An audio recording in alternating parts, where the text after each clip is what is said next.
આધ્યાત્મિકતા જ્ઞાન દેખાય છે. તેઓ પોતે 87 યર્સના જુવાન છે અને તેઓ જુવાન કરતા પણ વધારે સ્ફૂર્તિ ધરાવે છે. આધ્યાત્મિક કાર્યોમાં તેઓ દિવસના 24 કલાકમાંથી 18 કલાક જેટલો સમય ફાળવે છે. સંપૂર્ણ જીવન ટ્રસ્ટ સ્પિરિચ્યુઅલ એજ્યુકેશન તથા ટીચર્સ ટ્રેનિંગમાં તેમનો ખૂબ મોટો ફાળો છે. એમનો પૂરો પરિચય આપું તો આજનો આપણો આ સેશનનો સમય પણ ઓછો પડે એવું છે, તો સમયની મર્યાદાના લીધે હું તમને ટૂંકમાં પરિચય આપું છું. તેઓ MA સાહિત્ય રત્ન અને કૃષિવિદ છે. તેઓ ઇંગ્લિશ, ગુજરાતી, હિન્દી તો ખરી જ, આ ઉપરાંત ઉર્દુ, મરાઠી, રશિયન, સિંધી, કચ્છી, સંસ્કૃત એમ 9 ભાષાના જાણકાર છે. એક રાઇટર તરીકે તેમને 2700 થી વધારે articles, 63 short stories, 71 act place, 6 books, 3 films, 8 TV serial, 2 ટેલિફિલ્મ્સ, 4 documentaries અને ઘણા બધા એડવર્ટાઇઝમેન્ટ કેમ્પેઇન કરેલા છે. એઝ એન એડિટર એડિટેડ ગ્રામ વિકાસ, સરસ્વતી આર્ય સંદેશ જેવી ઘણી બધી બુક્સનું કાર્ય કર્યું છે. As a translator translated 153 books, transcribed hundreds of CD and DVD. As an actor, act 59 Hindi, Marathi and English stage and AIR plays. And 7 film, 1 video film, 6 TV serial, 2 telefilms, 3 documentaries. તેઓની સ્કિલ્સમાં પણ ઘણી બધી છે, જેમ કે acting, dubbing, voicing, interpreting, driving, swimming, riding, rifle shooting પણ છે. તેઓ પોતે 22 વર્ષથી film producer, director, actor, copywriter, translator of advertising એજન્સીમાં પણ કાર્ય કરેલ છે. હવે તેમનો ટૂંકમાં એક્સપિરિયન્સ પણ ખૂબ જ વિશાળ છે, તો એ પણ હું તમને ટૂંકમાં થોડુંક જણાવી દઉં. Manganese mines inspector and contractor, Nagpur. Agriculture teacher and hostel superintendent, Baroda citizens કાઉન્સિલમાં એજ્યુકેશન એન્ડ ઇન્ફોર્મેશન ઓફિસર તરીકે કાર્ય કરેલ છે. વડોદરામાં જ્યોતિ કંપનીમાં ચેરમેનની પોસ્ટ તેમજ જાગૃત ગ્રાહકમાં એક્ઝિક્યુટિવ સેક્રેટરી તરીકે, જાગૃત નાગરિકમાં ફાઉન્ડર ટ્રસ્ટી સેક્રેટરી તરીકે પણ કાર્ય કરેલ છે. આવા મલ્ટી ટેલેન્ટેડ રજનીકાંતભાઈ કટારિયાને સાંભળવાનો આજે આપણને અનેરો લાવો મળ્યો છે, તો હવે આજે આપણે તેમને સાંભળીએ. ખૂબ ખૂબ આભાર શ્વેતાબેન.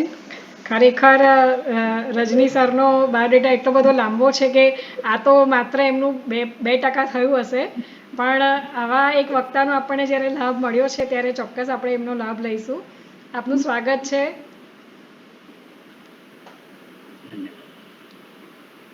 હવે તમારું છે.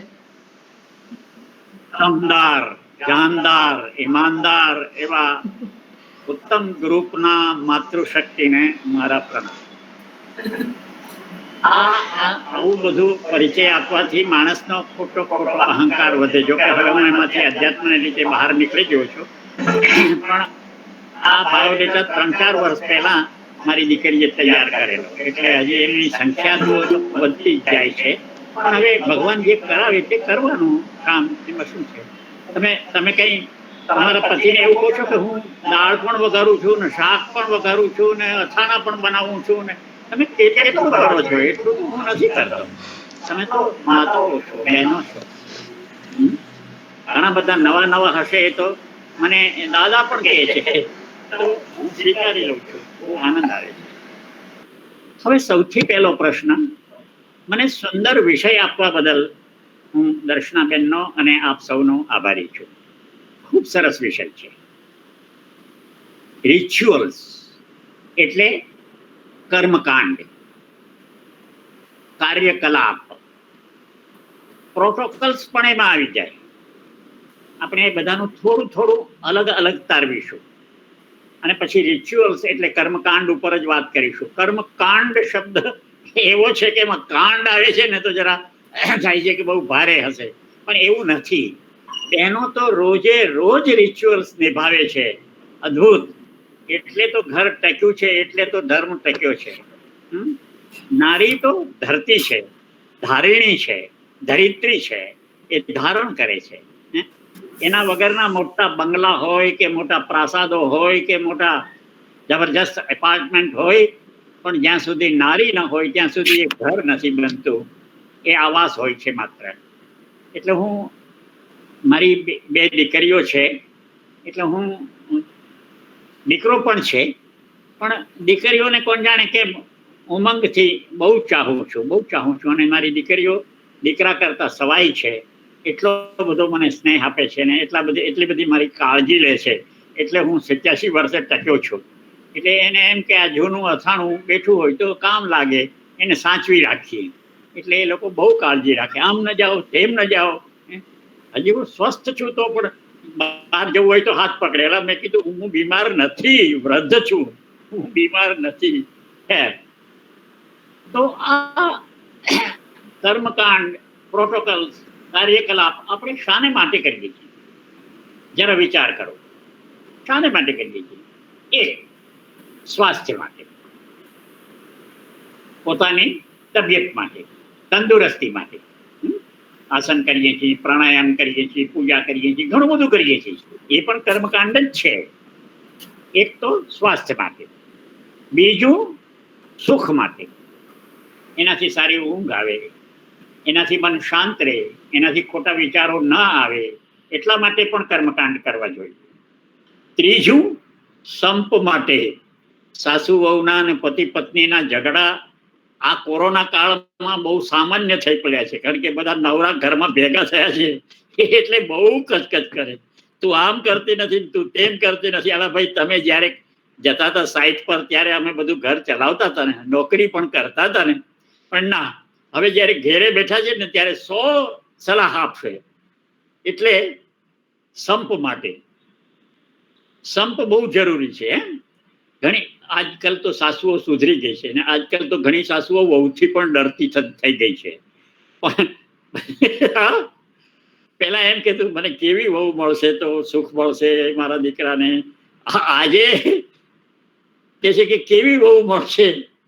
આજે સાસુની ચિંતા વધી ગઈ છે વહુ કરતા. વહુ એટલી બધી પાવરફુલ બની ગઈ છે, ભણી ગણેલી છે, નોકરી કરે છે, કામકાજી છે. એટલે એની વચ્ચે ઝઘડા ના થાય. પણ અમારા જમાનામાં સાસુઓ બહુ કચકચ કરતા અને વહુને રડાવતા, રીતસર રડાવતા બિચારીને.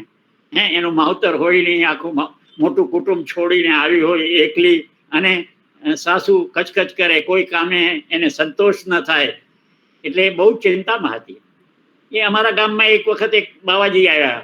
મોટા ભાગના મંતો, સંતો, મહંતો આવે એટલે મંદિરમાં ઉતરે અને પછી બહેનો બપોરે જાય પગે લાગવા. આ તે એમાં એક બહેને કહ્યું કે મહારાજ, મારો ઈલાજ કરો.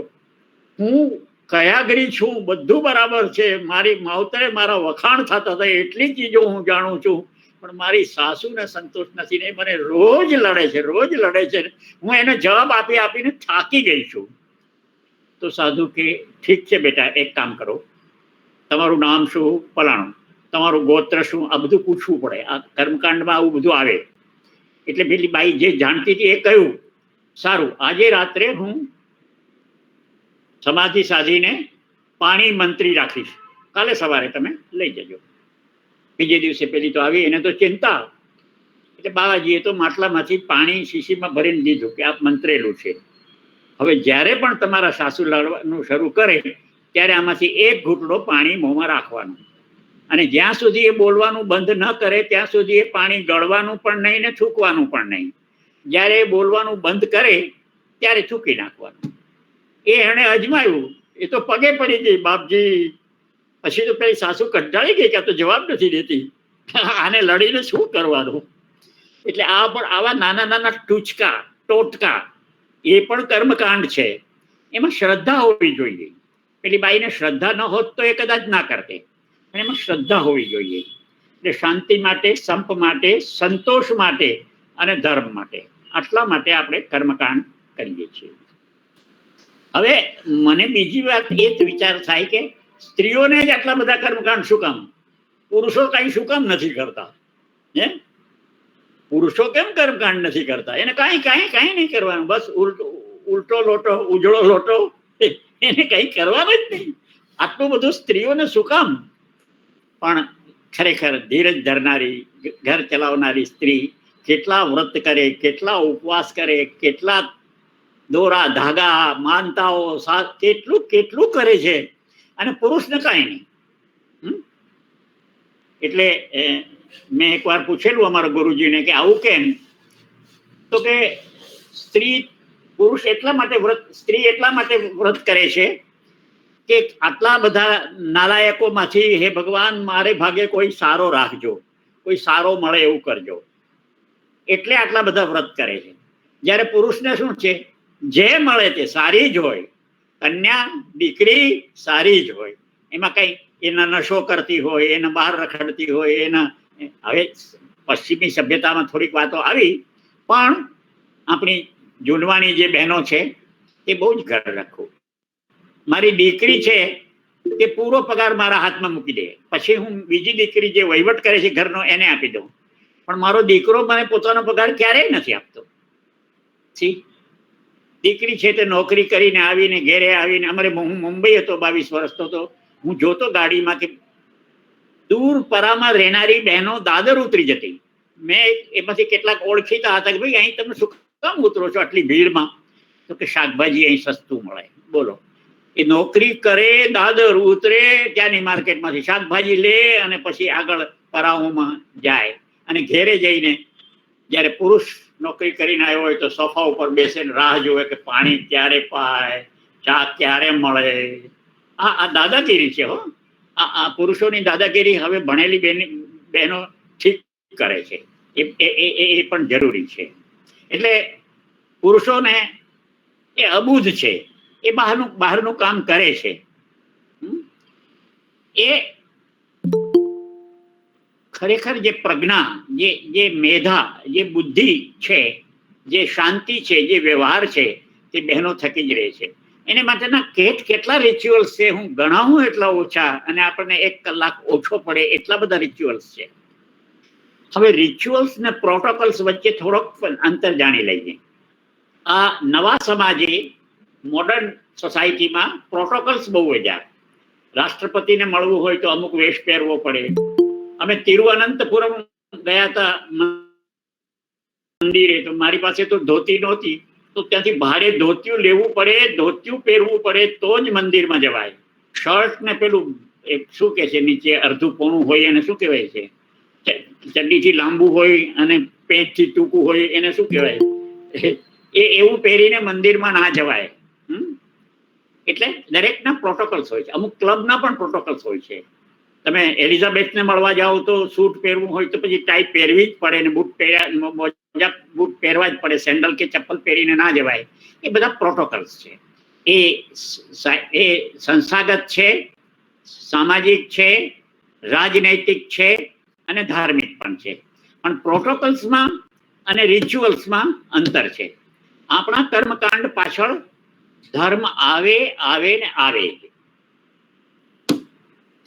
હવે કર્મકાંડો બહેનો સ્વતંત્ર પણ કરી શકે અને પુરોહિતની મદદથી પણ કરી શકે. મહારાજને બોલાવીએ છીએ ને આપણે, મહારાજને મદદથી પણ કેટલાક કર્મકાંડ કરવા પડે અને સ્વતંત્ર રૂપે પણ કર્મકાંડ કરવા પડે. કર્મકાંડ ક્યાં આવે? જીવનમાં પગલે પગલે પગલે પગલે આવે. દાખલા તરીકે આર્ષ સંસ્કૃતિમાં, વૈદિક સંસ્કૃતિમાં 16 સંસ્કાર છે. માણસનો 16 સંસ્કાર છે. એનો પાયો બહેનો છે. એ 16 સંસ્કાર શું છે?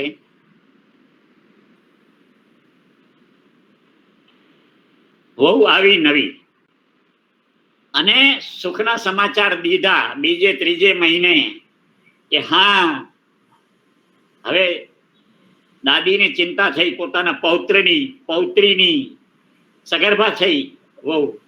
તો હવે એના ભાવ વધી ગયા. હવે એને નીચે નમીને પગે પણ ના લાગવા દઈએ, હવે એને બાલટી પણ ના ઉપડવા દઈએ. પહેલા તો બધું કામ કરાવતા, હવે ધીરે ધીરે એમાં વ્યાજ વાલું લાગે છે ને, વ્યાજ. એટલે એ એ વહુને પણ મહત્વ આપે છે. વહુ પ્રત્યે બહુ પ્રેમ ફાટી જતો હોય એવું ક્યારેક ન પણ હોય, ક્યારેક હોય પણ ખરું. પણ એ હવે નવું માણસ જન્માવીને દેવાની છે, બ્રહ્માની પુત્રી છે, એ નવ નિર્માણ કરી શકે, પુરુષ ના કરી શકે. એટલે જ પુરુષ પછી દોડે છે હિમાલય ચડવા અને મોટા પેઇન્ટિંગ કરવા અને મોટા આર્કિટેક્ટ થવા. એ અધૂરો છે, અધૂરો છે. પુરુષ અધૂરો છે. એટલે એને પૂર્ણ થવા માટે એક તો લગ્ન કરવા, અને પૂર્ણ થવા માટે એને બીજા બધા બહુ જવા મારવા પડે. સરસ વાત તમને કહું. આ શેનો અવાજ આવે છે બેન? એ દૂર કરો. હા. ઓ સોરી. ચિંતા નહીં. આ ઓશો, રજનીશ જ્યારે સાગર યુનિવર્સિટીમાં લેક્ચરર હતા ત્યારે અમને નાગપુરમાં મળેલા. એકવાર જબલપુર ગયેલા ત્યારે હજી આચાર્ય કે ભગવાન રજનીશ નહોતા બન્યા. મારા જેવા માણસ હતા, સાદા સીધા, પણ બહુ જ્ઞાની, બહુ જ્ઞાની. એ જબલપુરમાં પોતાના એક મિત્રને ત્યાં ઉતર્યા. એ મિત્રે કહ્યું, એમને ખૂબ આગતા સ્વાગતા કરી, એમની બધી વ્યવસ્થા કરી ખાનપાનની, કારણ કે બહુ બ્રિલિયન્ટ, જબરદસ્ત ચિંતક અને વક્તા. તો તે દિવસે રાત્રે ત્યાં જબલપુરમાં કવયિત્રી સંમેલન હતું. એટલે બહેનો કવિઓ પોતાના કાવ્ય પાઠ રજૂ કરવાના હતા, કવિ સંમેલનની જેમ જ. એટલે પેલા કહ્યું યજમાને કે પ્રભુ આપ અમારી સાથે ચાલો કારમાં. તો રજનીશે કહ્યું કે તમે જઈ આવો, મારે નથી આવું. પણ કેમ? સ્ત્રીઓમાં તો પુરુષોને રસ હોવો જોઈએ, અને તે દિવસે એ જુવાન હતા કે ના, હું અહીં વાંચીશ, તમે જઈ આવો. પણ બહેને પૂછ્યું, યજમાન પત્નીએ પૂછ્યું કે તમને કવિયત્રી સંમેલન સામે કઈ વાંધો છે? કે ના ના, વાંધો નથી, બધી બહેનો દીકરીઓ બધી બહુ બરાબર. પણ તમે એક વાત જોજો કે ત્યાં કોઈ બહુ સુંદર સ્ત્રી કવિયત્રી નહીં હોય. કે એવું કેવી રીતે બને? એવું કેવી રીતે બને? એ લોકો તો ગયા. બધી બહુ વિદુષી કવિયત્રીઓ હતી, સુંદર સુંદર કવિતાઓ હતી, પણ બધા મારા જેવા સામાન્ય હતા, અમના જેવા સુંદર નહોતા. એ તો પાછા આવીને એમણે કહ્યું કે ભગવાન, આપને કેવી રીતે ખબર પડી કે ત્યાં સુંદર સ્ત્રી નહીં હોય? ત્યારે એમણે કહ્યું કે સુંદર સ્ત્રીએ કવિતા કરવાની શી જરૂર છે? એ સ્વયં કવિતા છે, એ પોતે કવિતા છે, એને કવિતા કરવાની શી જરૂર? સૌંદર્ય પોતે જ બહુ મહત્વનું છે. એટલે ઘણી વખત જે લોકો અધૂરા હોય છે ને, એ પછી પૂરા થવા માટે બહુ ઝાવા મારે, બહુ પ્રયત્નો કરે, પણ સ્ત્રી તો પોતે જ સંપૂર્ણ છે. એટલે હા, હવે 16 સંસ્કારમાં સૌથી પહેલા સારા સમાચાર આપ્યા કે હું આ વખતે બેઠી નથી, એટલે પછી સીમંત સંસ્કાર થાય. આ પણ એક કર્મકાંડ છે. એમાં બધા બહેનો જ ભેગા કરીને થાય. પણ આવડત હોય, જેને જોયું હોય એવા ઘરડા બુઢાને ખબર પડે કે એના ખોળામાં શું નાખવું, એને શું આપવું, એને કેવી રીતે સજાવવી, એની કેવી રીતે એકચ્યુઅલી બધા મળીને એને એટલો બધો પ્રેમ કરે કે જાણે એ જગતનું મહાન કામ કરે છે, બ્રહ્માનું કામ કરે છે, એક નવો મનુષ્ય સર્જે છે, એવી એને લાગણી થાય. એટલે તો એને ભાર નથી લાગતો. બાકી કોઈ પુરુષને પેટે 5 કિલોની ગાંઠ બાંધી દો તો બીજે દિવસે ભાગી જાય. સહેલું નથી 9 મહિના ગર્ભ પાડવો. ભલે બાળક 2 કિલોનું હોય, પણ એ આખી ઓવરીની અંદરનું જે આખું તંત્ર હોય ને, એ ઘણું બધું મોટું હોય. એટલે બહેનોના સીમંતના સંસ્કાર ખૂબ જ સુંદર હોય. એને લોકો કાનમાં કહી જાય, એ પણ બહુ મજાની વાત છે, હું તમને નહીં કહું, પણ બહેનો આપસમાં કહેશે, કાનમાં કહી જાય. પછી એને ભેટ આપી જાય અને એને સુખ થાય. એટલે સૌથી પહેલો 16 સંસ્કારમાં સીમંત આવે. ગર્ભાવસ્થામાં લોકો એને બહુ ધ્યાન રાખે. પેલું ઘણી વખત તો લેણદાર બાળક અંદરથી 7 મહિના પછી લાતો પણ મારતું હોય, ઓય માં નીચે ઉતરતું હોય, મને અનુભવ છે મારી પત્ની દ્વારા કે આ તો બહુ તકલીફ આપે છે. તો એ એ એ બધી તકલીફ કેટલી હોંશે હોંશે ઝીલે છે, કેટલા પ્રેમથી. જેમાં તકલીફ પડે એમાં આનંદ પણ મળે. ભગવાનની શું સુંદર રચના છે. એટલે ગર્ભના સંસ્કારમાં ઘણા બધા સંસ્કારો હોય છે. આપે તો બધી કથાઓ સાંભળી છે અભિમન્યુની ને એની બધાની. તો એ બાળક અંદર ગર્ભમાં પણ જાણતું હોય, બહાર આવીને એની પોતાની માના અવાજની ખબર હોય. અંદર પણ એને પોતાની માના અવાજની ખબર હોય, બીજા બધાની ખબર ન હોય. અને 3 મહિના સુધી એની યાદદાસ્ત પૂર્વજન્મની હોય. એટલે જો 3 મહિના સુધી કોઈ પાછલા જન્મનો દુશ્મન જાય ને ઘોડિયામાં જોવા, તો એ રડવા માંડે. અને કોઈ એનો પ્રેમી જાય કે કોઈ એનો દોસ્ત જાય તો એ હસવા માંડે. ઘણી વખત તમને એમ થાય કે આ અજાણ્યા માણસ સામે મારું દીકરું બચ્ચું શું કામ હસે છે? પણ એને ખબર છે, તમને ખબર નથી.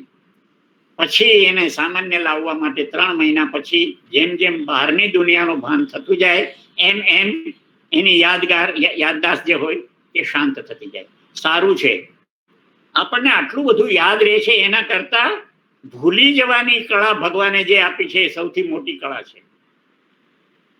કલ્પના કરો, આપણું કોઈ સ્વજન ગુજરી ગયું ને આપણને રડવું આવ્યું, એના વગર જીવવું મુશ્કેલ થઈ ગયું. બીજે દિવસે એ રડવું ઓછું થાય, ત્રીજે દિવસે ઓછું થાય, ચોથે દિવસે. પહેલે દિવસે થયું એટલું જ રડવાનું આવે ને તો 15 દિવસમાં ગાંડા થઈ જાય.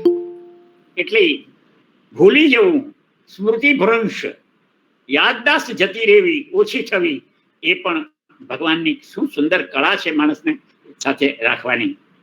પછી ગર્ભાવસ્થામાં એને સારા પુસ્તકો વંચાવવા, સારો ખોરાક લેવો, અને પછી પ્રસૂતિ.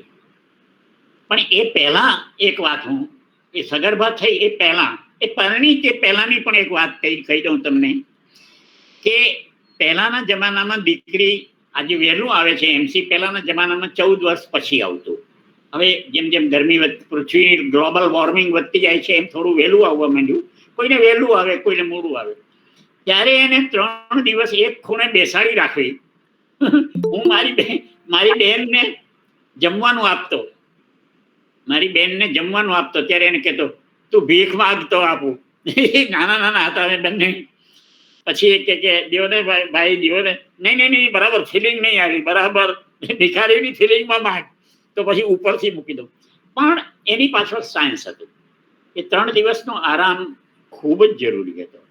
અને 3 દિવસની એ સૂતક અથવા આભડછેટ અથવા એને દૂર રાખવું, પૂજા ગ્રહથી, રસોડાથી દૂર રાખવું ખૂબ જ જરૂરી હતું. એ આજે મેડિકલ સાયન્સ કહે છે. પણ હવે નવા જમાનાએ જ્યારે બહેનોને પણ કામે લગાડી દીધી, પુરુષોની જેમ સમોવડી થઈ. ખરેખર બહેનોએ પુરુષ સમોવડી થવાની જરૂર જ નથી. બહેનો પુરુષોથી આગળ જ છે. ખરેખર પુરુષોએ સ્ત્રી સમોવડા થવું જોઈએ. બહેનોએ સ્ત્રી સમોવડી થવાની જરૂર જ નથી. તેમ છતાંય બહેનો ભલા છે કે એ કોશિશ કરે છે સ્ત્રી સમોવડી થવાની. તો એ પણ એક સાયન્સ હતું. એવી જ રીતે સગર્ભાવસ્થામાં 1 મહિનો જે પાળવામાં આવે છે એને બહાર નહીં નીકળવાનું, એ પણ બહુ મહત્વનું હતું. કર્મકાંડમાં લીમડાનું તોરણ બાંધવું પણ ખૂબ જ મહત્વનું હતું. એનાથી જીવજંતુઓ ઓછા થાય. આ જે કોરોના ફેલાયો ને એ આપણે ભ્રષ્ટ થઈ ગયા એટલે ફેલાયો છે, નહીં તો કોરોના ના ફેલાય. વાયરસ તો ના જ ફેલાય, બેક્ટેરિયા ફેલાય. વાયરસ આવા ના આવે. 100 વર્ષે એકાદ વાયરસ આવે છે, પણ પાછલા વાયરસો બધા ફેલાયથી વીંટાઈ ગયા. અને કોરોનાને વીંટવો મુશ્કેલ છે. રોજ પોતાનું સ્વરૂપ બદલે છે. હવે ડેલ્ટા પ્લસથી સાવધાન થઈ જજો. પણ શુચિતા પાળવી, સ્વચ્છતા પાળવી, એકલા રહેવું, અલગ રહેવું, બધા સાથે ઘમસાણ નહીં કરવું. અને પહેલા તો મોટા કુટુંબ હતા. છોકરાઓ દોડીને કાકીને પકડે, માસીને પકડે, મામીને પકડે. ત્યારે સાસુ ઘરની જે મોટી હોય એ બહુ જ ધ્યાન રાખે અને ગર્ભાવસ્થા દરમિયાન એને સારું ખવડાવે. એક અંગત પ્રસંગ કહું તો તમને જરા એ લાગશે. કે એક માણસે હમણાં કમર દુખી, તો મેં કીધું કે મારી કમર તો કોઈ દિવસ નથી દુખતી, આજ સુધી નથી દુખી, આગળનો ભગવાન જાણે, હું અહંકાર નથી કરતો. પણ કે કેમ કમર નથી દુખી? મેં કીધું મારી પત્ની જ્યારે 3 બાળકો જણ્યા ત્યારે એની માં ક્યારેક ને ક્યારેક મારી માં સુવાવડ કરવા આવી અને એને કાટલાના લાડુ બનાવ્યા, કાટલાના, એમાં એળીઓ નાખે ને એમાં ગુંદર પાક નાખે ને એમાં મેથી નાખે, એ કડવા પણ હોય ને મીઠા પણ હોય. હવે મારા સદભાગ્યે ને એના દુર્ભાગ્યે એને એ લાડુ ભાવે જ નહીં. એ 3 વખત 3 મહિના મેં એ લાડુ ખાધા, એટલે મારી કમર દુખતી નથી, આગળની ભગવાન જાણે. પણ આ સંયુક્ત કુટુંબની બહુ મજા હતી, બહુ મજા હતી. હવે અમેરિકામાં કે મુંબઈમાં કે બીજા શહેરમાં હુતી બે રહેતા હોય અને એને આવી સ્થિતિ હોય તો પછી મેડિકલ હેલ્પ લેવી પડે. બાકી પહેલા ઘેરે જ સુવાવડ થતી હતી. એટલે ગર્ભાવસ્થામાં અનેક છૂટકા છે, ટોટકા છે, ચુટકુલા છે, અને એને બધાને આપણે કર્મકાંડ કહેવા જોઈએ. પ્રસૂતિ થયા પછી 1 મહિના સૂતક પાળવું જોઈએ. પછી આવે છે બાળકની છઠ્ઠી, ત્યારે વિધાતા લેખ લખવા આવે છે. ત્યારે એમાં પુરોહિત આવે તો સારું, પુરોહિત ના આવે તો પણ ચાલે, કારણ કે પડોશના બધા ઘરના મૂળા બહુ જાણકાર બધા ભેગા થાય. એ જોવે પેલા બાળકને, અરે આની દાઢી તો એની દાદી જેવી છે, ખાડાવાળી, એની માસીને ગાલે ખંજન પડતા હતા એવા છોકરીને પડે છે. હવે તમે કલ્પના કરો કે એવું કેવી રીતે આવે છે, આ ડીએનએ કેવી રીતે આવે છે. એ અધ્યાત્મનો વિષય છે, સેક્સોલોજીનો પણ વિષય છે, કે જીવ જેમાં વાસના રહી ગઈ હોય, કામના રહી ગઈ હોય. દાખલા તરીકે વહુ ને સાસુને બહુ ફાવે, સાસુ એને દીકરીની જેમ રાખે. હવે એ વહુએ બિચારીએ પતિ સાથે અમેરિકા જવાનું થયું અને અહીં છેલ્લે સાસુ ઉંમર થઈ એટલે સ્વધામ પર પધાર્યા, પણ એનો જીવ રહી ગયો વહુમાં ને દીકરામાં ને એનું સુખ માણવામાં, એનો જીવ રહી ગયો. તો સાહેબ મારી માં સૌરાષ્ટ્રમાં હતા ને અમે મુંબઈ હતા, તો એ ત્યાં ગુજરી ગયા. ત્યારે ટેલિફોન પણ નહોતા. 3જે દિવસે ખબર પડી. હું ભાગ્યો, પાછો આવ્યો, બહુ રડ્યો, બહુ દુઃખ થયું. પછી મહિના દિવસ પછી મારી પત્ની કહે છે, તમે દર મહિને 500 રૂપિયા બાને મોકલવામાં હાલ પડતો હતો, તકલીફ પડતી હતી ને, 2-4 દિવસ વધુ લાગતા હતા ને, હવે 1000 રૂપિયા ખર્ચવા પડશે. હવે કેવી રીતે ખર્ચવા પડે? એ તો ગુજરી ગયા. હવે એની પાછળ મારે 1000 રૂપિયા દર મહિને શું કામ ખર્ચવાના? એ મારા પેટમાં આવી ગયા છે.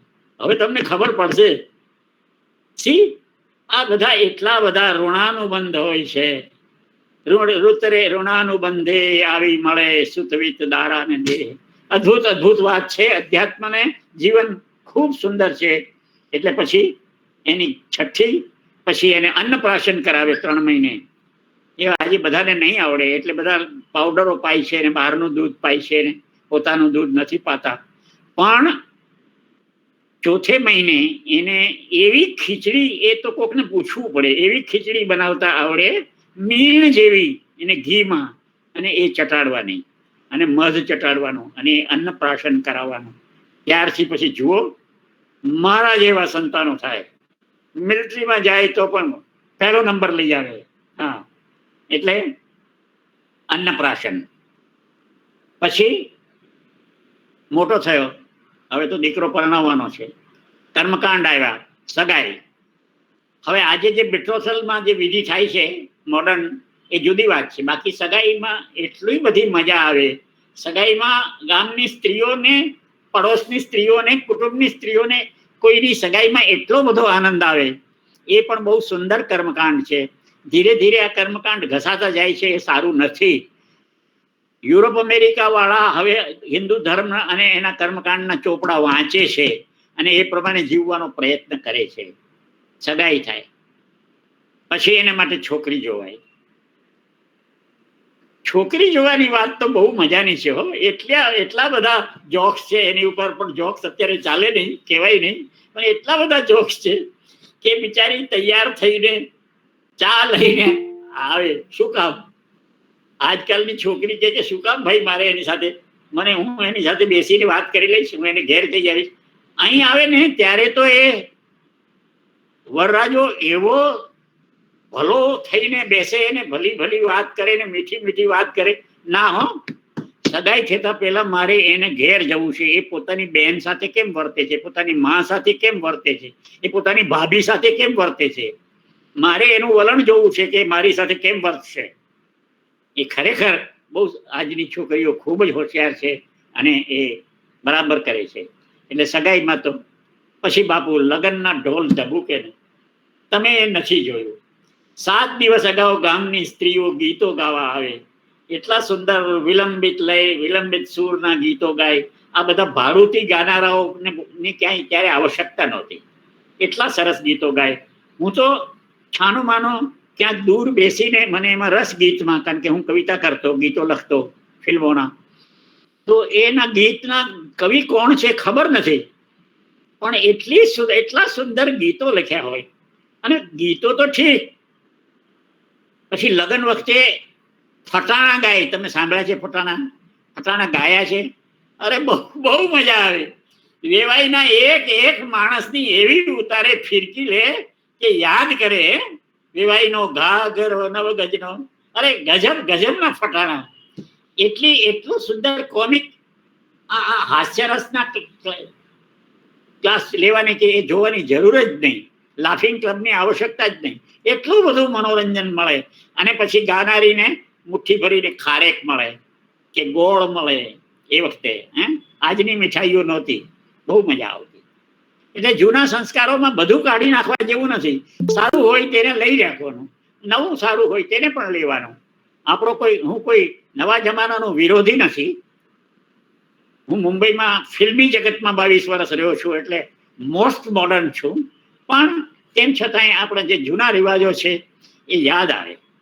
વર્ષે 2 વર્ષે પાછું મારા ગામડામાં જવાનું મન થાય, બધાને મળીને. આજકાલ તો મોટા ભાગના ઉપર સીધાવી ગયા છે અને નવા છોકરા ઓળખતા નથી, એટલે બહુ જવાનું મન થતું નથી. પણ એ જે સગાઈ અને પછી લગ્નની તો પહેલા તો 10 દિવસ જાન રહેતી.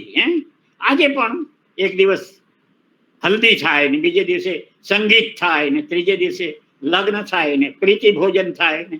મજા છે. લોકો આ 1.5 વર્ષમાં ખરેખર મૂંઝાઈ ગયા છે. ઘરમાં મૂંઝાઈ ગયા છે. બહાર નીકળીને આ બધું માણવા નથી મળતું. આપણા દોસ્તોને મિત્રોને મળીને આ બધું માણવા નથી મળતું.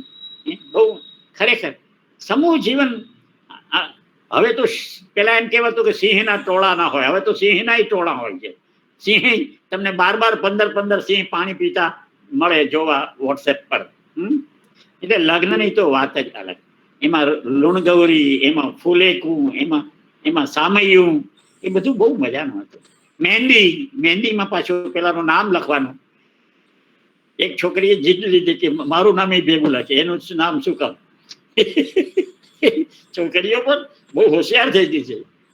બીજા હાથમાં મારું નામ લખ અને એને કે મારું નામ શોધી આપે, મારો અક્ષર શોધી આપે. એવું પણ ચાલે છે, પણ બહુ મજાનું છે.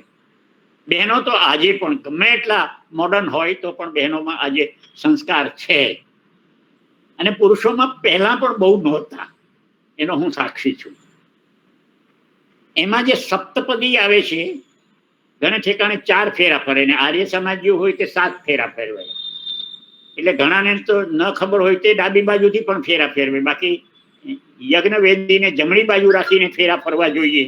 એ ઘણા પુરોહિતોને પણ ખબર નથી હોતી, કારણ કે હવે પુરોહિતો ભણેલા હોતા નથી, કાશી ભણેલા હોતા નથી. એ ચોપડી લઈને બાપાએ કીધું હોય કે આ તું વાંચી જજે અકડમ બકડમ, એટલે વાંચી જાય. હા, એટલે એની જે મજા હતી મહેંદીની, સંગીતની, સપ્તપદીની, પગે શું કામ લાગવું મને એ નથી ખબર પડતી. મારો કાકો મારા કરતા ઓછું ભણેલો હોય, બેવકૂફ હોય, નાદાર હોય, એને મારે પગે શું કામ લાગવાનું? પત્ની સહિત પગે લાગવાનું, એટલે પગને હાથ અડાડવાનો.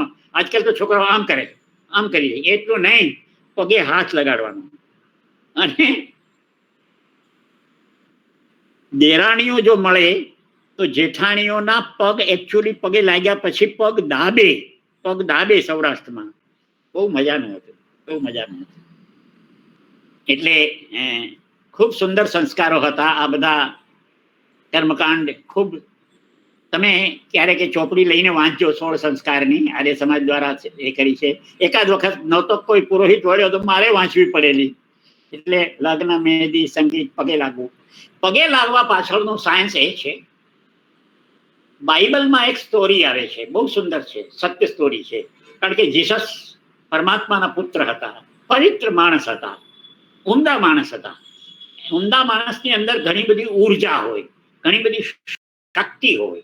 અને એક મહિલા જે બહુ જ રોગિષ્ટ હતી, એ ઈચ્છતી હતી કે હું એને પગે પડું, પણ એ ઝડપથી ચાલ્યા જતા હતા. તો એની ચાદર એને પકડી લીધી. ખાલી ચાદરનો આ બાઇબલની સ્ટોરી છે. એ ચાદર પકડી લીધી. આમાંથી મારું ચિત્ર ગયું.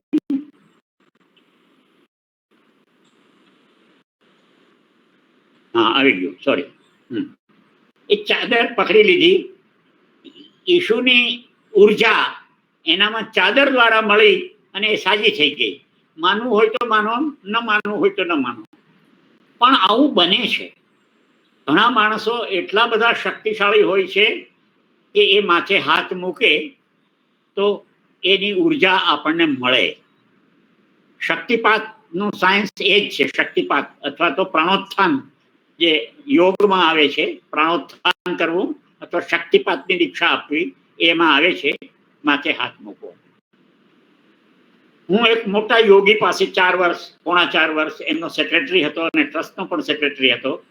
ત્યાં છેલ્લા રવિવારે અમે ભજન કરતા. 5-10 હજાર એમના જે શિષ્યો હતા એ આવતા, ભજન ભાવ કરતા, એ બધા પગે લાગતા. મારી પત્નીએ કહ્યું કે આ તમારા ગુરુજી ઉસ્તાદ છે. મેં કીધું કેમ, મારા ગુરુજીનું શું એ કરે છે?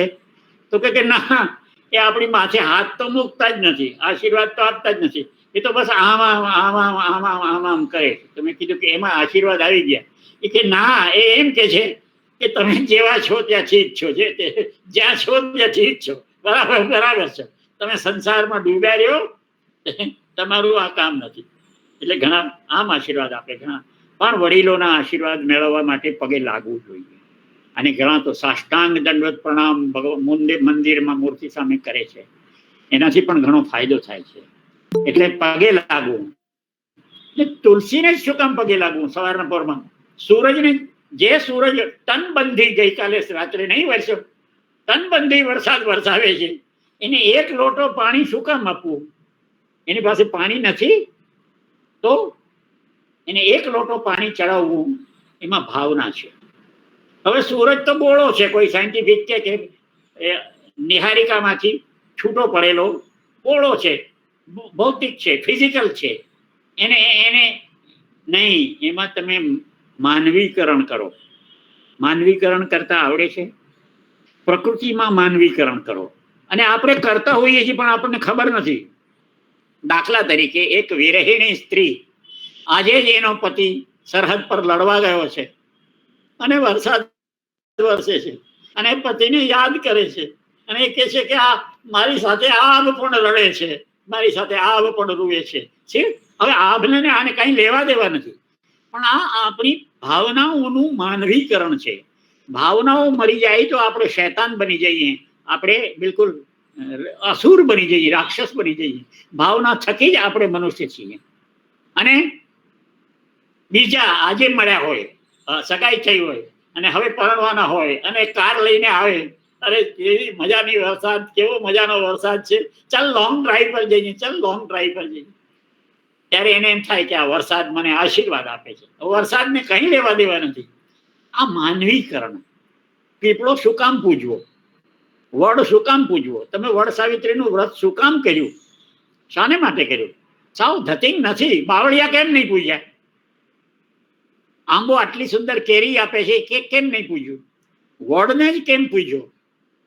એ સંયુક્ત કુટુંબ હોય, 25-30 જણા હોય ઘરમાં અને દાદા બેઠા હોય, વડદાદા, આપણા દાદા બેઠા હોય, એટલો બધો આનંદ આવે છોકરાઓને. એની પાસે રમવાનું, એની વાર્તાઓ સાંભળવાનું. દાદી બેઠી હોય, નાની કોઈને બેઠી હોય, એનો જે આનંદ હતો ને તે હવે આ છૂટાછેડાનું કારણ એ જ વધી ગયું કે હું તો હુંથી બે ઘરમાં રહ્યા, આપસમાં કરે શું લડવા સિવાય અને મતભેદ સિવાય. તું જયારે પશ્ચિમ તો મેં જાઉં પૂરબ, એના જેવી વાત છે. અલા ભાઈ, મેળ કરો ને, આરામ કરો ને, આનંદ કરો ને, પણ નહીં. એટલે સૌભાગ્યવતી ભવ આશીર્વાદ આપે. જુઓ કેટલો સમાજ લુચ્ચો છે. વહુને એમ નથી કહેતો કે તું 100 વર્ષ, સાસુ એમ નથી કહેતી કે તું 100 વર્ષ જીવ. સૌભાગ્યવતી ભવ એટલે મારો દીકરો જીવે, એ તો એ સૌભાગ્યવતી રહે ને, નહીં તો ગંગા સ્વરૂપ થઈ જાય. સ્ત્રી બિચારી વિધવા થાય તો ગંગા સ્વરૂપ થઈ જાય, અને પુરુષ વિધુર થાય તો શું સમુદ્ર સ્વરૂપ થઈ જાય છે. એને ખાય નહીં. કાલ ગઈ તો આજ ગઈ, તું નહીં ઓર સહી, ઓર નહીં ઓર સહી. સિવાય કે કોઈ બહુ મોટા પ્રેમી હોય, કોઈ બહુ સંવેદનશીલ હોય, કોઈ બહુ કરુણાળુ હોય તો તે રહી જાય.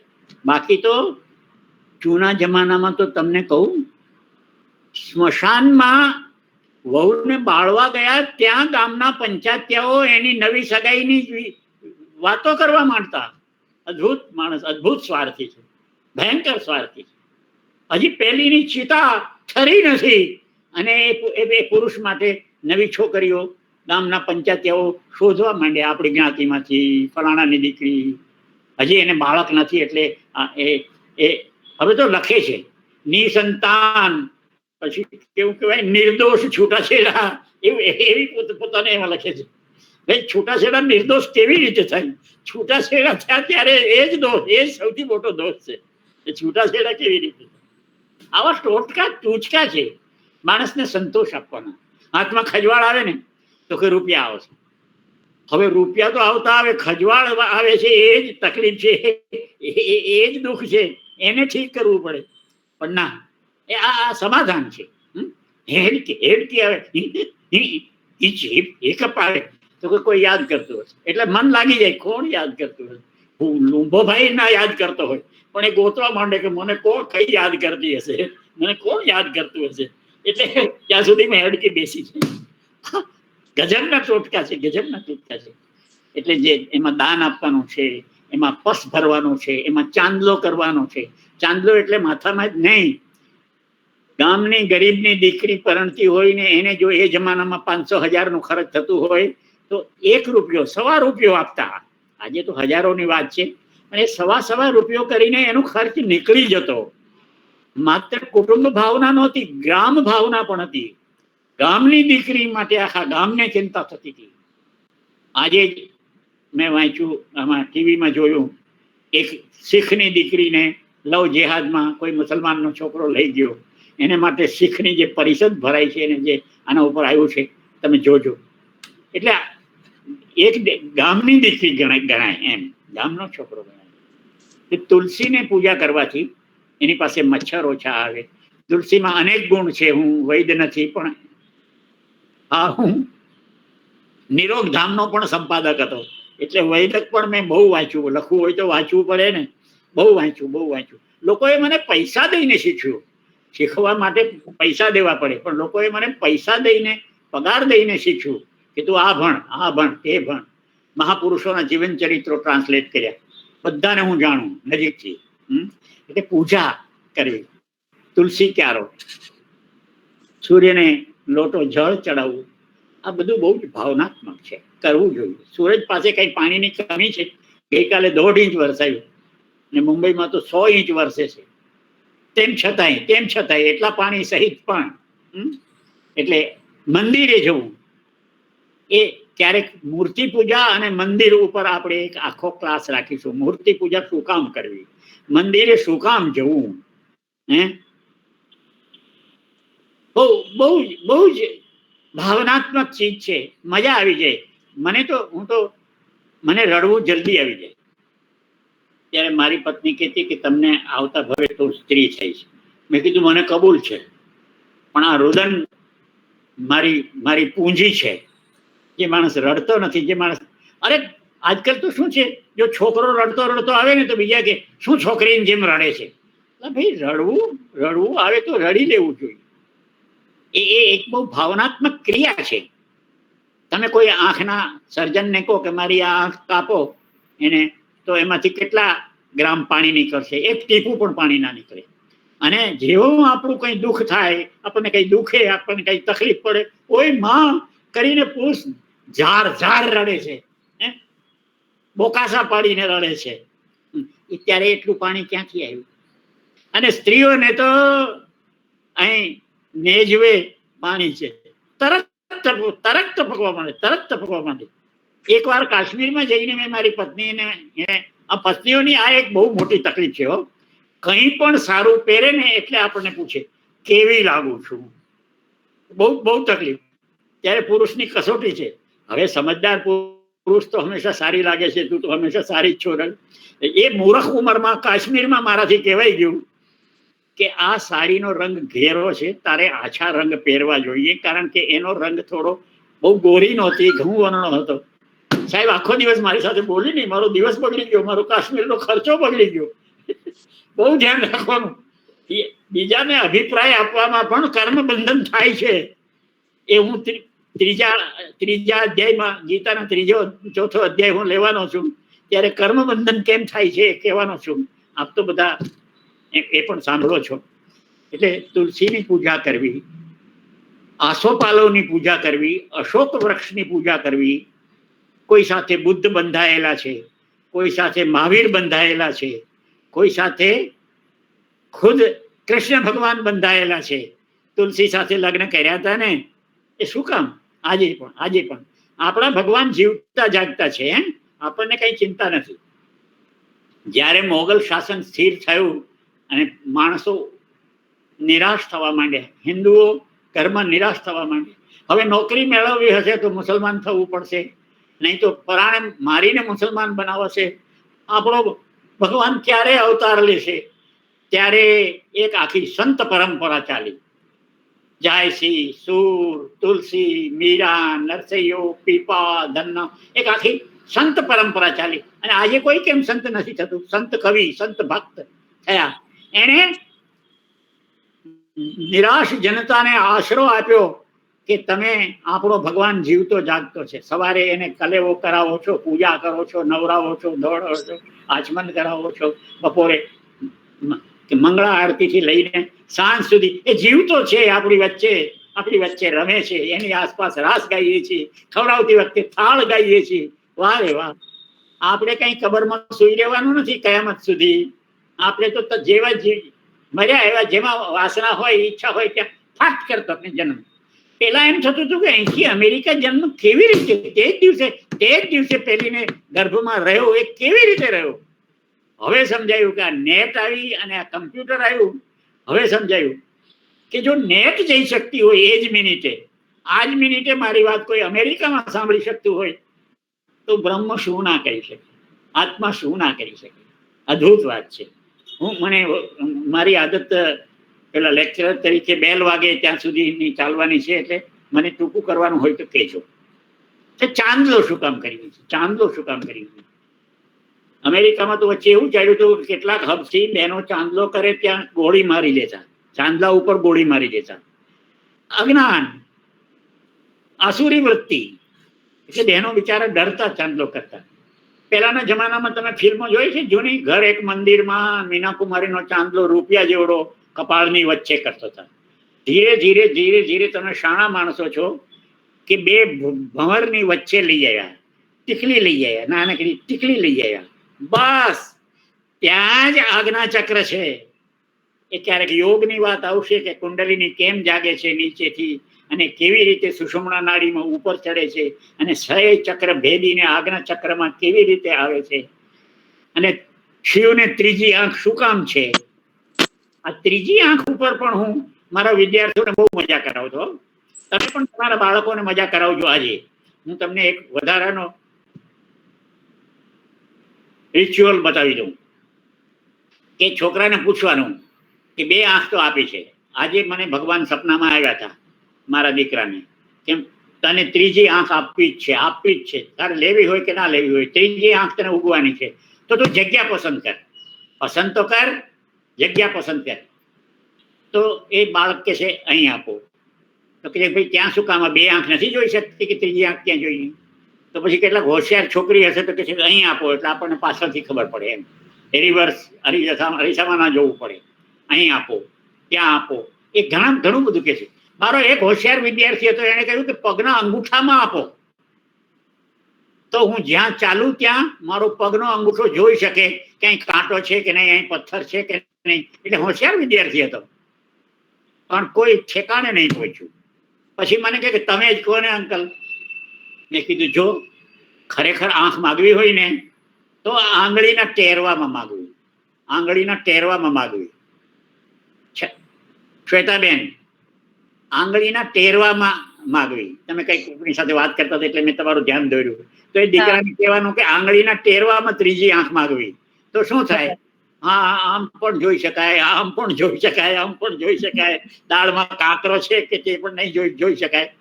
પણ છોકરાઓને બહુ મજા ક્યારે આવે કે આપણને ન આવડતું હોય પેપર લખતા હોઈએ ત્યારે બાજુના પેપરમાં પણ જોઈ શકાય, કોપી પણ કરી શકાય. એટલે આવી વાર્તાઓ આમાં ટૂચકે મારી પાસે હજારો છે.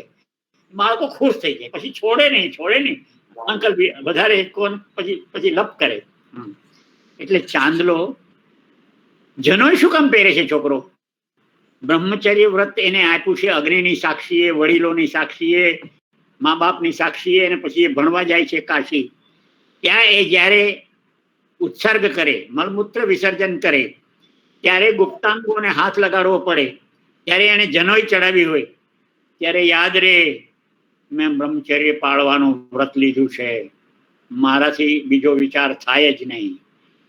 ત્યારે માણસો ભોળા ભલા હતા, એને તરત આવું કંઈક યાદ આવે. એમ આપણને પણ યાદ આવે એવી ચીજો આપણે પાસે રાખવી પડે, યાદ આવે એવી ચીજો. અને એમાં એક આ ચાંદલો કે હું આજ્ઞા ચક્ર સુધી પહોંચી ગયો છું, હવે મારો મોક્ષ થવાનો છે, યોગમાં હું આગળ વધી ગયો છું.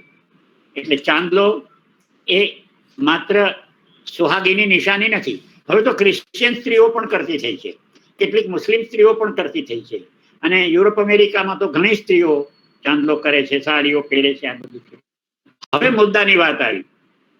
આપણા બેન ક્યાં ગયા? દર્શના બેન ઉઠીને ક્યાં ગયા? એને આવો. હા, થેન્ક યુ. હવે આભૂષણની વાત, મારી કલાક પૂરી થાય છે. આભૂષણની વાત. વીંટી શું કામ પહેરવી? વીંટી શું કામ પહેરવી? અને તે અમુક જ આંગળીમાં શું કામ પહેરવી? ઘણા તો દેખાવ કરવા ચારેય આંગળીઓમાં પહેરે છે, મારી પાસે બહુ સોનું છે એ બતાવવા. મેં પહેલેથી જ પ્રતિજ્ઞા લીધેલી, ગરીબનો દીકરો હતો, કે હું મારા શરીરે ઘડિયાળ સિવાય કોઈ પણ વસ્તુ ધારણ નહીં કરું, કોઈ કાન નહીં વિંધાવું, કોઈ નાક નહીં વિંધાવું, કોઈ પગે છડા. એવી એ ગરીબની પ્રતિજ્ઞા છે. ના હોય તો શું પહેરે? હોય જ નહીં તો એમ. એટલે આ જે વીંટી છે ને, એ હવે તમે ક્યારેક વસંતભાઈને તમારે ત્યાં નોતરજો. એ એક્યુપંક્ચર અને એક્યુપ્રેશરની બહુ સુંદર વાત કરે છે. આ એક્યુપ્રેશરની કળા છે. અને બીજી તમને એક અંદરની ખાનગી વાત કહી દઉં. સામે એક પુરુષ બેઠા છે, એને પણ હું જોઉં છું, પણ અંદર એક ખાનગી વાત કહી દઉં. અમેરિકાના સેક્સોલોજીસ્ટોએ અને આપણા આચાર્યએ, જેણે શાસ્ત્ર રચ્યું, યૌન શાસ્ત્ર રચ્યું, એમણે કહ્યું છે કે સ્ત્રીમાં કામ વધુ ઉદ્દીપ્ત હોય છે, પુરુષમાં કામ ઉભરો આવે એવો હોય છે. આ વાત સેક્સોલોજીની છે, પણ સત્ય છે. એટલે સ્ત્રીના કામને કાબુમાં કરવા માટે, એની અમુક નસો દબાવવા માટે વીંટી પહેરાવી છે. એની એક્યુપંક્ચર કરવા માટે કાન વીંધાવે છે, એને એક્યુપંક્ચર કરવા માટે નાક વીંધાવે છે. હવે વીંધનારા સોનીને તો ખબર નથી એ નસ પકડવાની, પણ એ જેને નસ ખબર છે એ પકડે તો એનો કામ સીમિત રહે. એ બહુ અદ્ભુત વાત છે. હું સ્કૂટર પર જતો હું ને મારી પત્નીને સ્કૂલે મૂકવા જાઉં, પછી આમ તેમ મારી આદત એડવર્ટાઇઝમેન્ટ જોવાની, ટ્રાન્સલેશન કરવાની, બધું જોવાની. તો મારી પત્ની કે હવે ડાંખોડિયા ના મારો, તમે મરશો ને મને ભેગી મારશો, સીધું જોઈને ચાલો. પણ એને એમ કે હું આજુબાજુ જતી સ્ત્રી જોઉં છું. હા, એ પણ જોતો હતો, નતો જોતો એટલે આંખ બંધ નહોતો કરી દેતો, યુવાન હતો ત્યારે જોતો હતો. તો મને કે તમે આવતા ભવે સ્ત્રી થશો. મેં કીધું કબૂલ. એ કે શું કામ, એવું શું લાલચ છે? તો મેં કીધું હું તને પુરાણની એક વાત કહું, સત્ય વાત છે, પુરાણની, માનવી હોય તો માનજો. એક રાજા હતો. એક તમે મને ઈશારો કરજો એટલે હું 5 મિનિટમાં પૂરું કરું. ઈશારો કરજો. પણ આમાં ઘણી બધી વાર્તાઓ આવશે, વાતો આવશે. કે એક રાજા હતો, જૂના જમાનાની વાત, અને એક રાણી હતા. આપસમાં બહુ જ પ્રેમ હતો. અને એક સંત આવ્યા, એક મહંત આવ્યા, એક ઋષિ આવ્યા, જે થોડા ક્રોધી હતા. અને એ ઋષિ, ત્યારે ઋષિ આવે તો રાજાએ જઈને એને પગે લાગવું પડે, એના પગ પખાળવા પડે, એની પૂજા કરવી પડે, એને એને એને જલપાન કરાવવું પડે, એની સેવા કરવી પડે. હવે રાજા ને રાણી થોડોક વખત તો એમાં પોતાના રંગ રાગમાં રહી ગયા અને પેલા ઋષિ બેઠા રહ્યા. ત્યારે ઋષિને ક્રોધ આવ્યો. મોડેથી રાજા આવ્યા. રાજા બહુ સુંદર હતો, યુવાન હતો. ઋષિએ કહ્યું કે જા, હું તને શાપ આપું છું, સ્ત્રી થઈ જા. અને એ રાજા સ્ત્રી થઈ ગયો. પછી તો એ ખાધા પીધા વગર ઋષિ ત્યાંથી ચાલ્યા ગયા. પછી એ સ્ત્રી ખૂબ સુંદર હતો રાજા, એટલે સ્ત્રી પણ સુંદર બની, તો સ્ત્રી પણ સુંદર હતી. એ બીજા રાજ્યમાં ગઈ અને ત્યાંના રાજકુમારને પરણી. એ ઘણા વર્ષો વીતી ગયા.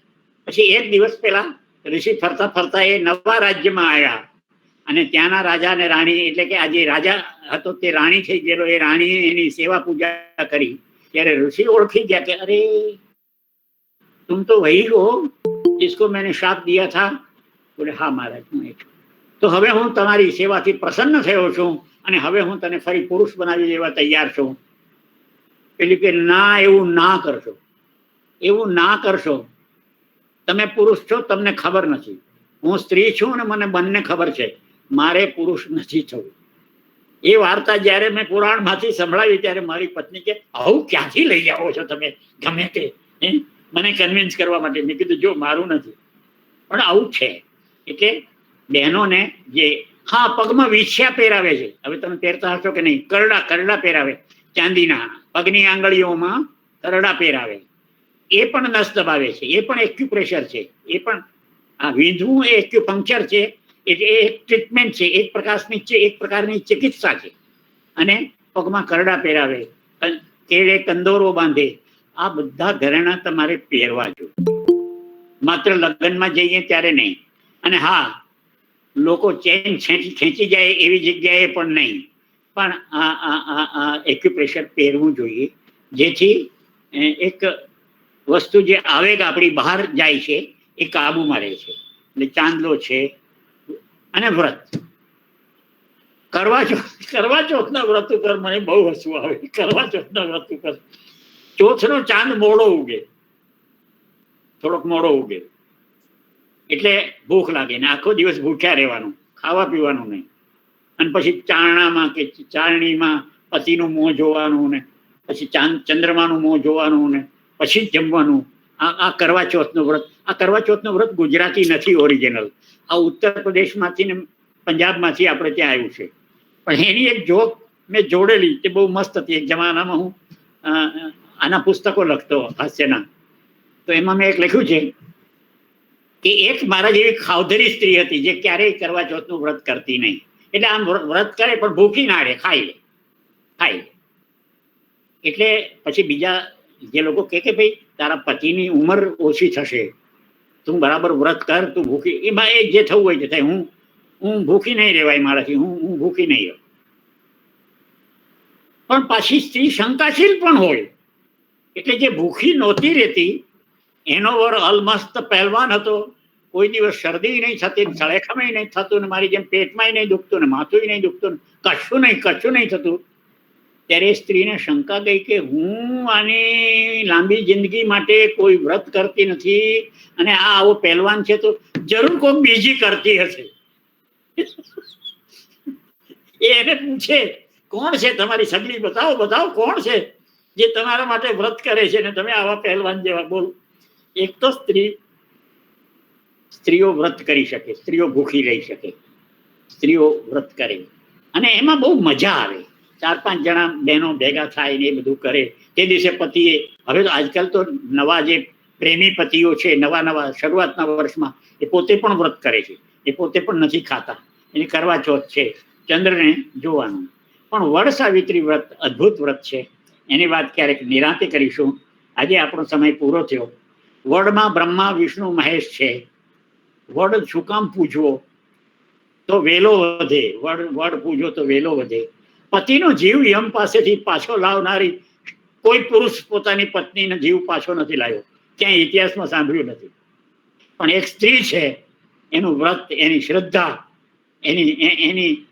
એનું સમર્પણ, એનો સંકલ્પ એ અદ્ભુત વાત છે. તમારી સાથે તો વાતો કરતા હું ક્યારેય થાકું જ નહીં. એટલી બધી વાતો મારી પાસે છે ને વાર્તાઓ છે. પણ તમારે બધાનો પણ સમય છે, ઘેરે જવાનું છે. એટલે પ્રશ્નો કંઈ હોય તો કરજો. કોઈ પણ પ્રશ્નનો હું જવાબ આપીશ. અને મને લાગે છે કે અહીં આપણે વિરામ કરીએ. બાકી તો જેટલું લાંબુ જીવન, એટલી વાતો, એટલી વાર્તાઓ. ખૂબ સાચી વાત.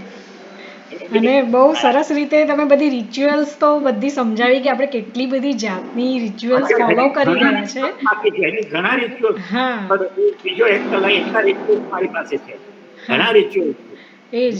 એટલે બહેનોને સાંભળવામાં કદાચ ઇન્ટરેસ્ટ પણ છે, પણ આપણે પ્રશ્નોત્તરીનો આ વખતે સમય રાખીએ. એટલે ફરીવાર માટે જો કોઈને આવી રીતો આ જે સેશન છે એને હજુ વધુ ઊંડાણમાં જવું હશે તો ચોક્કસ આપણે રજનીભાઈની મદદ લઈશું. ઘણા ઉપર પ્રત્યેક વ્રત પાછળ એક કથા છે. પ્રત્યેક વ્રત પાછળ એક સંકલ્પ છે. વ્રત, ઉપવાસ, મૌન, ઝઘડો ન કરવો, દલીલ ન કરવી અને બીજાને હરાવવો. રમણલાલ વસંતલાલ દેસાઈ, મહાન સાહિત્યકાર, ગુજરાતીના લેખક, એ ગ્રામલક્ષ્મીમાં લખ્યું છે, પુરુષો માટે લખ્યું છે. એનો નાયક અશ્વિન હતો, એને માટે લખ્યું છે કે કોઈ દિવસ સ્ત્રી સામે દલીલ ન કરવી. કરવા જશો ને તો હારશો જ હારશો. અને જો ચૂપ રહેશો ને તો તમે જીતી જશો. સ્ત્રી સામે કોઈ દિવસ દલીલ ન કરવી. હું કોઈ દિવસ મારી પત્ની સામે દલીલ નહીં કરું. કારણ કે એ તો એ મારા કરતા મોટી લેખિકા હતી. નથી અત્યારે. ચાલ સામે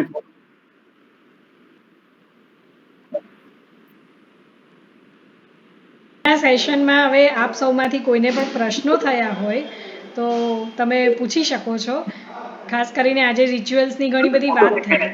હાજી, યસ, દેખાઈ રહ્યો છે. એના મા બાપ અને એનાથી ઉપર એ મરી ગયા પછી માણસ બહુ વજન વધી જાય, જબરદસ્ત. સાચી વાત છે. અને કદાચ એટલે જ આપણે બધાને હવે અત્યારે એકબીજાને કહી શકીએ છીએ કે મરી ગયા પછી કોઈની કિંમત આટલી બધી વધારે કરીએ છીએ, પણ જે સાથે છે એની કિંમત કરતા થઈ જી. પણ એક મૂર્ખની મૂર્ખતાની કદાચ પછીની ઉંમર હોય જ્યારે માણસને અકલ નથી. કોઈને પૂછવું હોય તો કોઈ પણ વાત પૂછવાનું, તો આજના બહારની વાત પણ પૂછવાની. વ્રત શા માટે કરવા જોઈએ? વ્રત શા માટે કરવા જોઈએ? પછી એ સ્ત્રી હોય કે પુરુષ હોય? મારો એક ક્વેશ્ચન છે. સ્વાસ્થ્ય માટે, એક સંપ માટે, એક સુખ માટે, એક પોતાના આનંદ માટે. અને મજા એ છે, ભૂખ તો બધાને લાગે છે, પણ કેટલાક માણસો બહુ ભૂખ લાગે પછી જ ખાવાનું શરૂ કરે છે. તરસ બધાને લાગે છે, પણ કેટલાક માણસો ખૂબ તરસ લાગે ત્યારે થોડું પાણી પીએ છે. એમ જીવનમાં ખાવાનું તો રોજ છે ને ખાવાનું તો જોઈએ એટલું છે, પણ એમાં વચ્ચે નહીં ખાવાની પણ મજા છે. અને સ્વાસ્થ્ય તો છે. સ્વાસ્થ્ય છે, એકાદશી છે, પૂનમ છે, શનિવાર છે, ગુરુવાર છે, જેને જે ફાવે તે પણ એ કરવું જોઈએ. વ્રત કરવાથી બહુ ફાયદા છે. આપણે આ ચાંદલો તમે જે કીધું કે પેલું ચાંદલા કરીએ તો એ સમયમાં એવું હતું કે પૈસાનું એ થોડુંક એ લોકોને હેલ્પફુલ થઈ શકે એમ. પણ આ જે આપણે રેગ્યુલર જે કરીએ છીએ બિંદી, એનું શું મહત્વ હોય છે?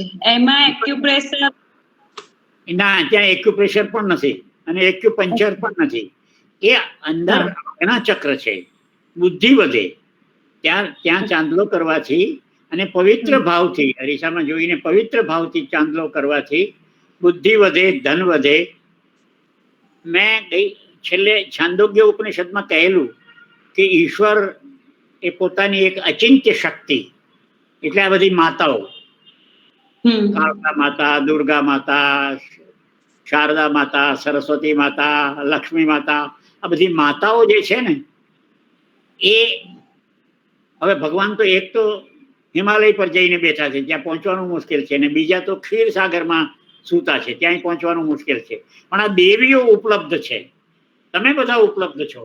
ખરેખર તો પુરુષ પોતાની પત્નીને, રામકૃષ્ણ પરમહંસનું જીવન વાંચજો તો ખ્યાલ આવી જશે. પણ આ ચાંદલો છે તે એક તો શુભ છે, હું સુહાગીન છું, મારો પતિ છે. હવે એમાં ઘણી બધી તો દુઃખદ વાતો પણ છે. હમણાં એક ફંક્શન હતું, બહુ મોટી કંપનીની માલિકણ છે, એના પતિનું જીવન ચરિત્ર હું લાખ રૂપિયા લઈને લખું છું. એનો એક ફંક્શન હતું ને એમાં અમે ગયા હતા, અને એ બેન દૂર ઊભા હતા. પેલા ભાઈ 47મે વર્ષે ગુજરી ગયા. આપણો સમાજ એટલો ક્રૂર છે, એ વિધવા થઈ માટે આ વિધિમાં ના આવી શકે. એટલે એનો શું ગુનો? આપણે ત્યાં ઘણું બધું ધતિંગ ચાલે છે. કોઈ એક હવે એના પતિનું તો એને વીમો નહોતો લીધો, ને વીમા કંપનીએ પણ વીમો નહોતો લીધો.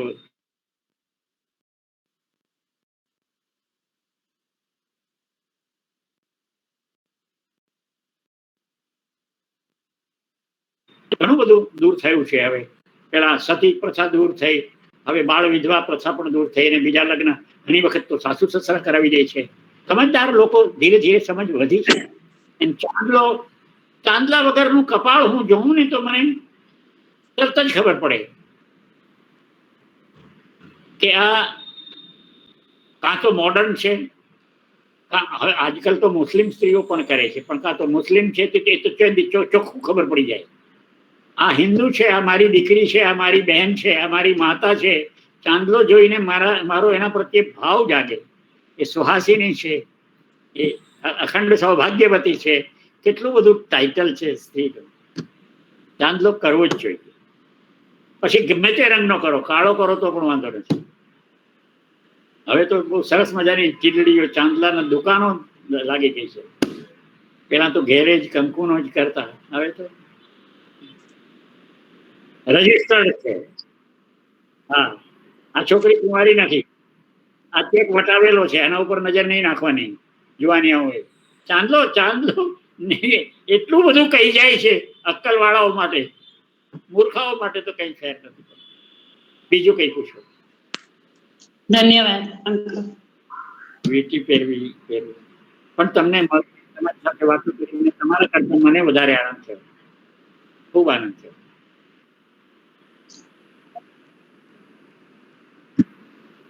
પણ બહુ સુંદર સુંદર વિષયો છે, જેમાં વાતો આવે, વાર્તાઓ આવે, પુરાણ આવે.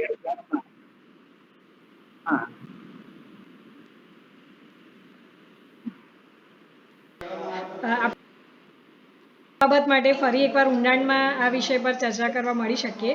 પણ તે છતાં બીજા કોઈને હજુ પણ કંઈ પૂછવું હોય તો પૂછી શકે છે. હમણાં કોઈને પૂછવાની ઈચ્છા થઈ હતી. મારો ફોન નંબર આપી દેવો. હા, 24 કલાક પૂછી શકો. જી, કોઈ બરાબર. કઈ છુપાવવા જેવું નથી. સાચી વાત છે. હા, કોઈને કંઈ પૂછવું છે? ઉંમર વધવાના ઘણા ફાયદા છે. અનુભવ વધે. ઘણા ફાયદા છે. અનુભવ વધે.